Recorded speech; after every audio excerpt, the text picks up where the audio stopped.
Meus amados irmãos, abramos nossas Bíblias na carta de Paulo aos Romanos, capítulo 11.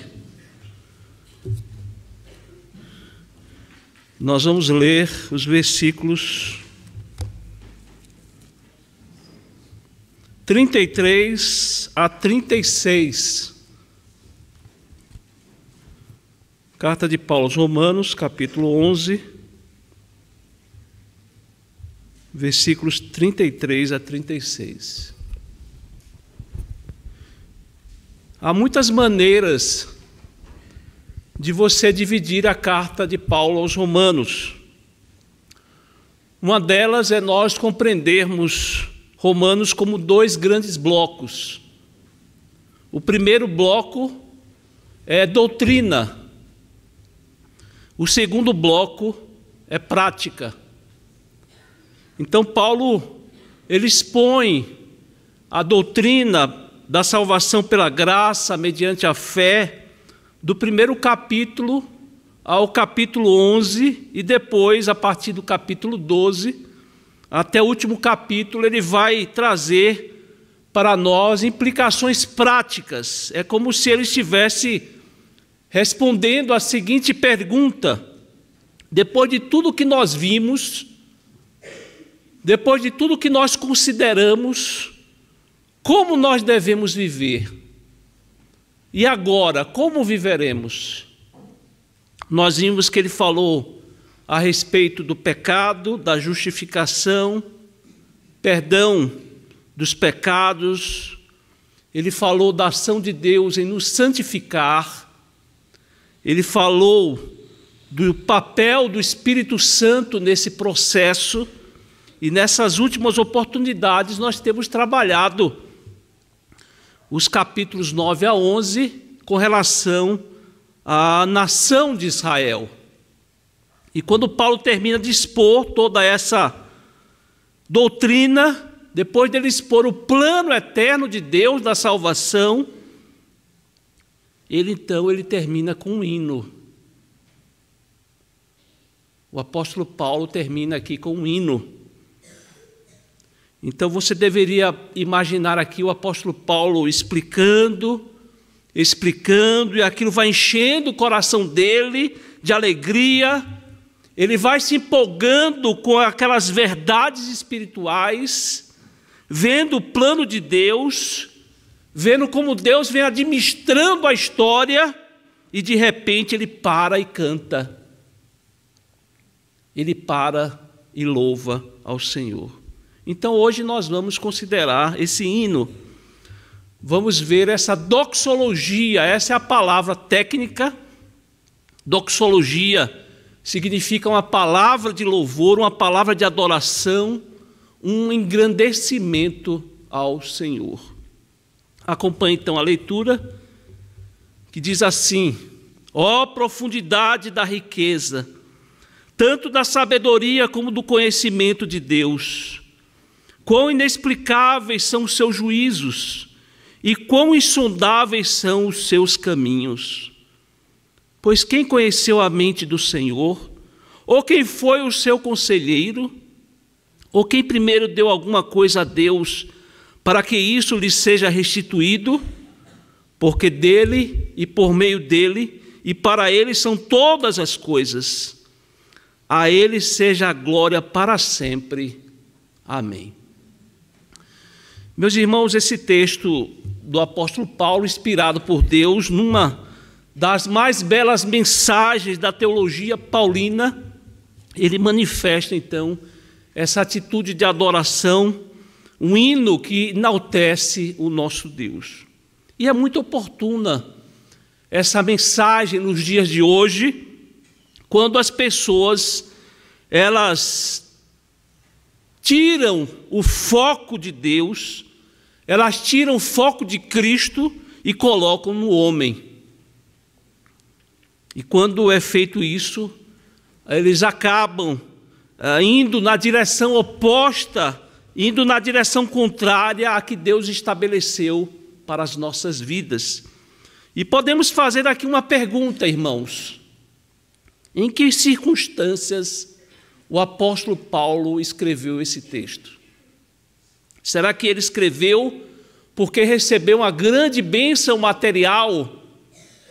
Será que foi quando ele recebeu um livramento de Deus, então ele não se conteve e expressou diante de Deus essas palavras? Será que Deus tinha feito algo especial na sua vida naquele dia, então como gratidão ele registrou essas palavras? Na verdade, irmãos, quando lemos a carta aos Romanos e quando chegamos a esse momento da carta, nós vamos perceber que estas palavras, elas representam a conclusão de uma extensa argumentação teológica. Ensino, doutrina. Depois de Paulo mostrar que nós fomos enxertados naquela árvore bendita que é Cristo Jesus e que existe esperança para os judeus desde que eles deixem a incredulidade, desde que eles se convertam a Cristo Jesus.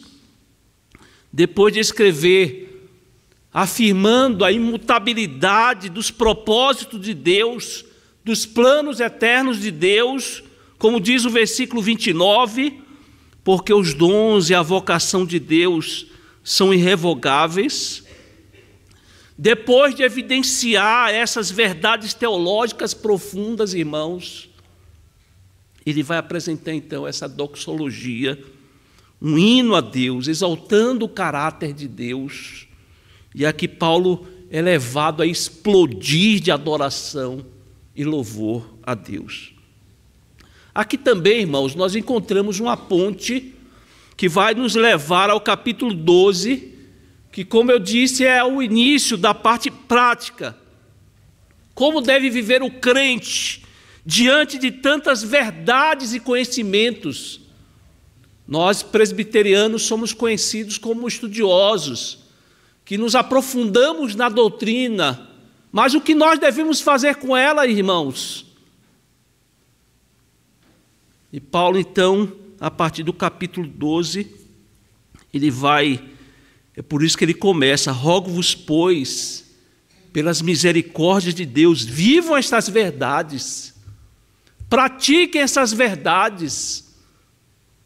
O que levou Paulo a expressar essas palavras, irmãos, foi a compreensão daquilo que foi revelado a ele. Quem é Deus?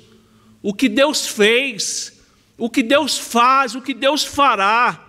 E foi por causa dessa autorrevelação de Deus que ele se coloca então em adoração. O que nós aprendemos aqui, irmãos, é o conceito disso, que o conceito da soberania de Deus deve nos levar à adoração. Aquilo que nós aprendemos a respeito de Deus nos leva a adorá-lo. Ele é o Todo-Poderoso, Ele é digno de todo louvor e de toda adoração. Por que nós estamos realizando esse culto aqui, irmãos? Não é para adorar o papai, é para adorar o Deus que preserva os pais, que dá sabedoria aos pais, que abençoa os pais. É a Deus toda a honra e toda a glória. Ele é o motivo central, irmãos. É por isso que no versículo 36, Paulo diz: porque dele e por meio dele e para ele são todas as coisas. A ele, pois, a glória eternamente. Amém. Irmãos, Deus criou todas as coisas, criou o universo para louvor da sua glória. Ele criou o homem para louvor da sua glória, mas o homem caiu. O homem pecou, o homem desobedeceu. Mas, irmãos, os propósitos de Deus, eles são eternos.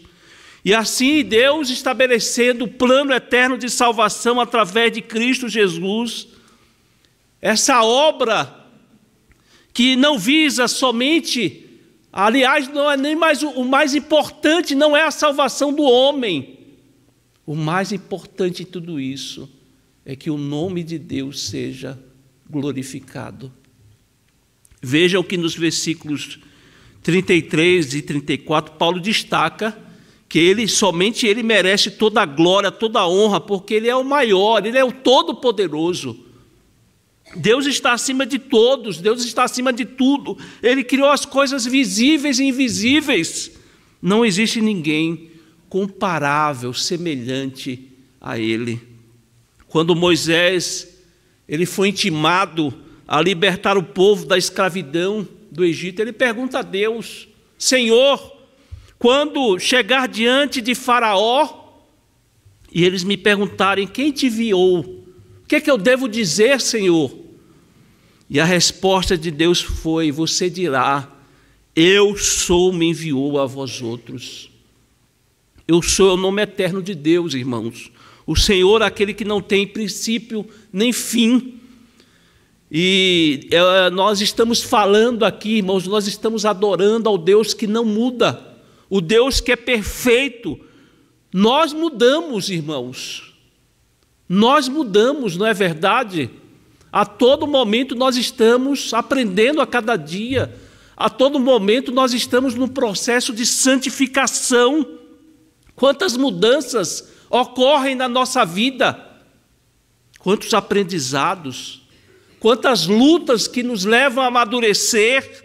Quantas alegrias que causam mudanças nas nossas vidas. Tristezas também que vão nos amadurecendo.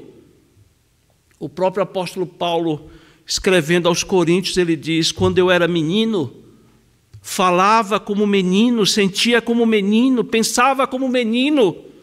Quando cheguei a ser homem, desisti das coisas próprias de menino. Nós mudamos. Nós podemos dizer até que melhoramos. Não é isso que se espera de um crente? Que ele melhore a cada dia, amadureça a cada dia. Mas Deus, irmãos, Ele não melhora. Deus não melhora, como diz o reverendo Ronaldo Lidório, num dos seus livros. Ele não pode ser melhor do que é, porque Ele é perfeito. Porque Deus é perfeito, irmãos. Deus não muda. Deus não fica equivocado. Deus não tem plano B, não tem rascunho. Tudo que Ele faz é perfeito. Vejam que Paulo, ele destaca nesses versículos que a sabedoria e o conhecimento de Deus são profundos. O que Paulo está dizendo aqui é um conceito que os reformadores trataram, que Deus ele é insondável. Deus não precisa de nada. E digo mais, irmãos, Deus não precisa de vocês. Deus não precisa de mim, irmãos. Deus é bastante em si mesmo. Deus se completa. Deus Pai, Filho e Espírito Santo não tem necessidade nenhuma. A Trindade Santíssima se satisfaz em si mesma. Quando o profeta ele intimou o povo diante do afastamento de Deus, diante do afastamento da palavra de Deus, o povo então disse: nós vamos oferecer sacrifícios a Deus, vamos oferecer animais a Deus. E Deus então responde: são meus, são meus. Todos os animais que pululam no campo são meus. Vejam, irmãos, que no versículo 34, Paulo, maravilhado aqui, ele pergunta: quem conheceu a mente do Senhor? Quem conheceu o seu pensamento? Nós só podemos compreender aquilo, irmãos, de Deus, daquilo que Ele se revelou na sua palavra. Os céus proclamam a glória de Deus e o firmamento anuncia as obras das suas mãos. Mas por causa do pecado, mesmo o homem admirando as obras de Deus, extasiado diante da lua cheia, extasiado diante do pôr do sol, extasiado diante do céu estrelado, quando ele contempla o mar, quando ele contempla as flores, quando ele contempla os animais, ao invés de adorar o Criador, ele adora a criatura. Lembram lá do capítulo 1, como Paulo explora isso? Tem sido assim nesse mundo, irmãos, pelas pessoas que menosprezam a Deus. E por mais que seja possível contemplar a revelação natural de Deus, e por isso Paulo diz lá no capítulo 1 que eles são indesculpáveis, é necessário o Evangelho para a salvação, a revelação especial de Deus para que as pessoas sejam salvas. É por isso que o escritor aos Hebreus, ele diz, havendo Deus outrora falado muitas vezes e de muitas maneiras aos pais, pelos profetas, nestes últimos dias nos falou pelo Filho, a quem constituiu o herdeiro de todas as coisas, pelo qual também fez o universo. Ele, que é o resplendor da glória e a expressão exata do seu ser, sustentando todas as coisas pela palavra do seu poder. Às vezes, as pessoas menosprezam o culto, às vezes as pessoas não desejam a casa de Deus, estão desanimadas em cultuá-lo, porque não conhecem profundamente a Deus, daquilo que Ele se revelou na sua própria palavra. É por isso que o profeta Isaías, no capítulo 45, 15, ele diz: verdadeiramente, Tu és Deus misterioso, ó Deus de Israel, ó Salvador. No versículo 35, irmãos, o apóstolo Paulo ele faz uma pergunta aqui. Quem primeiro deu a ele para que ele venha a ser restituído?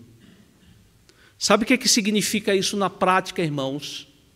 Isso significa Deus não tem nenhuma obrigação de fazer aquilo que muitas vezes exigimos dele. Deus não tem nenhuma obrigação de fazer aquilo que você exige dele. Ninguém pode colocar Deus no canto da parede e exigir algo dele. Alguns pregadores fazem isso, não é verdade, irmãos? Alguns pregadores contemporâneos, eles fazem isto. Eles apresentam um tipo de Deus como se pudesse pegar no colarinho dele e dizer: faça isso, eu determino isso. Sabe o que o texto está dizendo aqui? Que não existe ninguém que seja credor de Deus. E ele diz mais: quem foi o seu conselheiro? Quantas vezes, principalmente nos nossos momentos mais difíceis, queremos aconselhar a Deus. Deus, por que está demorando tanto? Deus, por que o Senhor não faz dessa maneira? Deus, por que o Senhor não vai nesse caminho aqui? Queremos aconselhar a Deus. E digo mais, irmãos, à luz da Bíblia, Deus não está obrigado sequer a manifestar a sua misericórdia. Ele o faz porque Ele é misericordioso. Somos miseráveis pecadores, irmãos, diante de um Deus insondável. Então, as três perguntas retóricas dos versículos 34 e 35, elas têm a finalidade, irmãos, elas têm a finalidade de sufocar todo atrevimento e derrubar toda arrogância humana. Aliás, nós temos visto isso na carta de Paulo aos Romanos. Quem nós somos? Pecadores. Todos pecaram e carecem da glória de Deus, da graça de Deus, da mão bondosa de Deus nos salvando. Irmãos, o que temos aqui nesses versículos é uma doxologia, uma expressão de gratidão, de louvor, de exaltação a Deus, quando Deus é honrado, quando Deus é louvado, quando Ele é bendito. E nós estamos aqui nesse dia, nessa manhã, para prestar um culto a Deus, uma doxologia, bendizendo o nome excelso do nosso Deus. E Paulo, aquele que recebeu a revelação direta de Deus, inspirado pelo Espírito Santo, dessa obra grandiosa de salvação, ele reconhece a importância da doutrina, ele reconhece a importância de conhecer os planos eternos de Deus, mas ele não pode fazer outra coisa, irmãos, a não ser exclamar: ó profundidade da riqueza, tanto da sabedoria como do conhecimento de Deus! Quão insondáveis são os seus juízos e quão inescrutáveis os seus caminhos.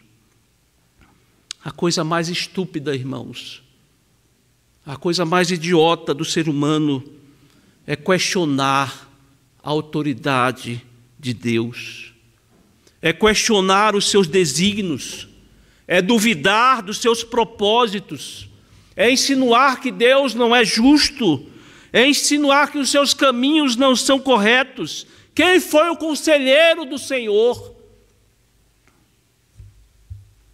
Aqueles que foram alcançados pela graça, aqueles que conheceram a luz que brilhou em nós, aqueles que conheceram a salvação em Cristo Jesus, foram alcançados pelo poder do Espírito Santo que traz vida aos mortos.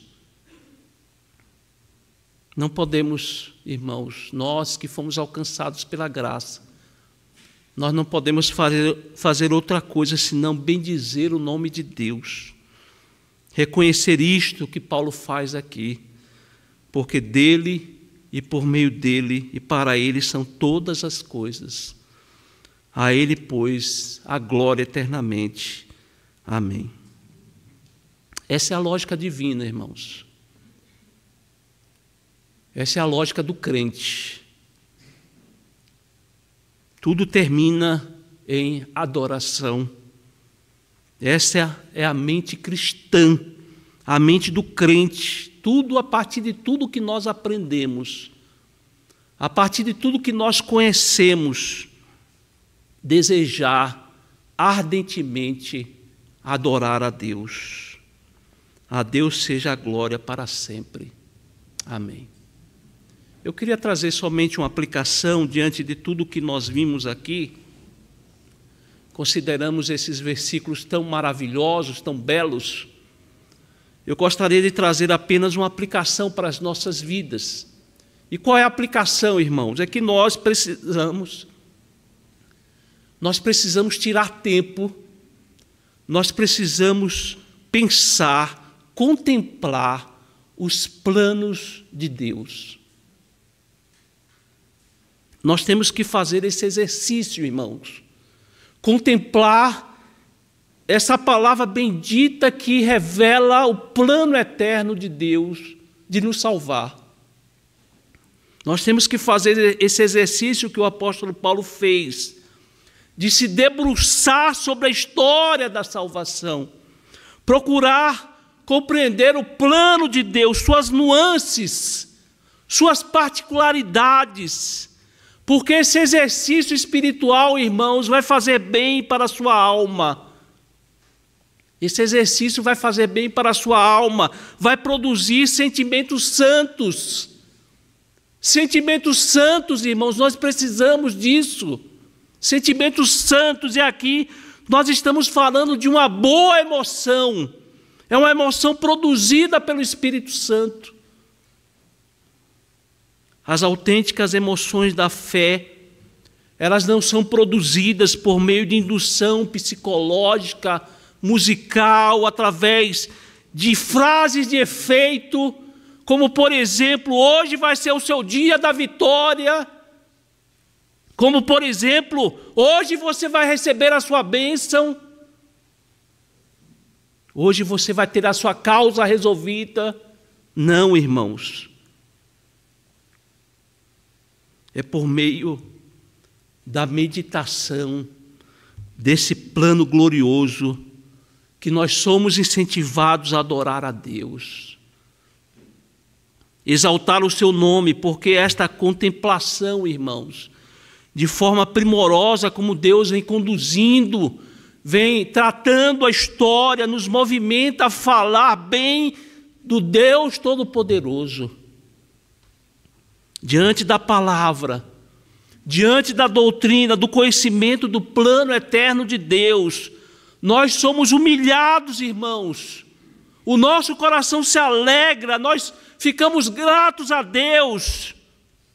Os nossos olhos se enchem de lágrimas, sentimos uma variedade de emoções, emoções santas. E são essas coisas, meus irmãos, que nos animam, são essas coisas que nos deixam com a vida mais rica, são essas informações que trazem esperança para nós, que dão condições de nós encararmos as tribulações, as dificuldades, que dão confiança diante da oposição, que nos dão certeza na hora da morte. Portanto, pare um pouco, reflita, passe seu olhar de forma bem demorada por esse vale profundo da história da redenção. Ore, louve a Deus, agradeça, cante uma doxologia para Deus. E você vai ver que o Espírito Santo vai renovar você. O Espírito Santo vai despertar as melhores emoções, emoções espirituais dentro da sua alma. Por outro lado, eu gostaria de dizer que se isso não te afeta, se essas palavras aqui não mexem com o seu coração, se essas palavras não trouxeram nada para a sua alma, se isso aqui não te emociona, se isso aqui não te enche de alegria, que no máximo sairia da sua boca, é algo interessante. Talvez você não tenha compreendido o Evangelho. Talvez você não tenha crido em Jesus Cristo verdadeiramente. Ou talvez você creu, mas está tão deformado pelo pecado, a ponto de você ter os seus olhos espirituais como se estivessem cheios de escamas que impedem de você ver, perceber a grandeza desse plano de salvação. Porque todas as vezes, irmãos, que nós somos colocados diante da história da redenção, isso muda a nossa vida. Isso mexe com o nosso coração, irmãos. Mexe com a nossa alma. Essas emoções santas não são emoções que acabam quando nós passamos por aquela porta, quando acaba o culto, mas são emoções que formam caráter cristão. Você, depois de ser exposto ao plano eterno de redenção, você sai determinado a ir por esse mundo, andando em obediência a Deus, quebrantado, cheio de anseio por Deus. Você olha para tudo e diz: eu quero servir a esse Deus glorioso.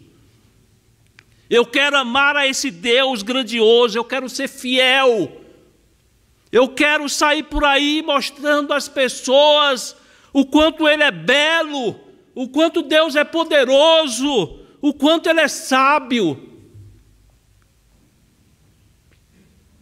Então, se você não vê beleza nisso, eu quero chamar você a se aprofundar na poderosa palavra de Deus, a você dar tempo, tomar tempo para ler a Bíblia, se aprofundar nessa história bendita, a beber dessa palavra maravilhosa. Você que não é crente, ainda não se curvou diante de Jesus Cristo como Senhor e Salvador. Há um hino na nossa igreja, que numa das estrofes diz assim: e tu, pecador que vagueias, que fazes ao teu Criador? Não achas momento em que cantes o hino de glória ao Senhor? Você que ainda não foi convertido, não tem Jesus como o seu Senhor e Salvador, você pode curvar-se diante de Deus soberano e dizer: Senhor, eu quero fazer parte dessa história de redenção também. Você pode dizer: eu quero fazer parte desse grupo de remidos. Eu quero fazer parte desse grupo que louva ao Senhor. Se arrependa dos seus pecados. Se arrependa dos seus pecados. Reconheça que somente através de Jesus você pode chegar aos portais eternos. Bata no seu peito e diga: Senhor, ó Senhor, ser propício a mim, pecador. Porque Deus não rejeita um coração contrito. E se você se inclinar a fazer isso, isso já é obra misericordiosa de Deus, mexendo no seu coração, transformando ali já a sua vida. E quero convidá-lo, junto com a igreja, a ler o Salmo 92, de 1 a 4, e assim nós vamos concluir a mensagem, com a doxologia a Deus. Fique de pé, fiquemos todos nós de pé, e leamos o Salmo 92, adorando ao Deus que é todo grandioso, irmãos, todo poderoso, a esse Deus que nos redimiu, a esse Deus que nos salvou, e hoje podemos fazer isso, dar uma doxologia ao nosso Deus. Leamos: bom é render graças ao Senhor e cantar louvores ao teu nome, ó Altíssimo, a anunciar de manhã a tua misericórdia e durante as noites a tua fidelidade, com instrumentos de descordas, ao som da lira e com a solenidade da harpa, pois me alegraste, Senhor, com os teus feitos, exultarei nas obras das tuas mãos. Amém.